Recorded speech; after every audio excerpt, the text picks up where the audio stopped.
في الدنيا والآخرة ويسألونك عن اليتامى قل إصلاح لهم خير وإن تخالطوهم فإخوانكم والله يعلم المفسد من المصلح ولو شاء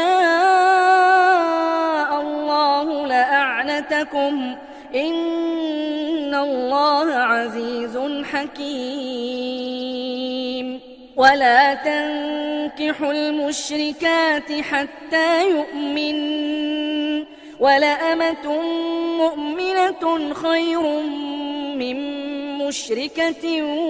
ولو أعجبتكم ولا تنكحوا المشركين حتى يؤمنوا ولعبد مؤمن خير من مشرك ولو أعجبكم أولئك يدعون إلى النار والله يدعو إلى الجنة والمغفرة بإذنه ويبين آياته للناس لعلهم يتذكرون ويسألونك عن المحيض قل هو أذى فاعتزلوا النساء في المحيض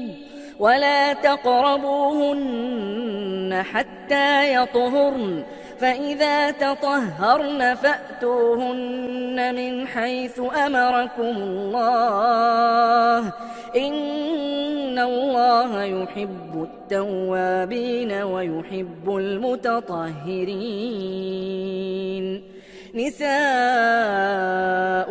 حرث لكم فأتوا حرثكم أنى شئتم وقدموا لأنفسكم واتقوا الله واعلموا أنكم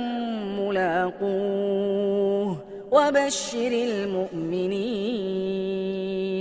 ولا تجعلوا الله عرضة لأيمانكم أن تبروا وتتقوا وتصلحوا بين الناس والله سميع عليم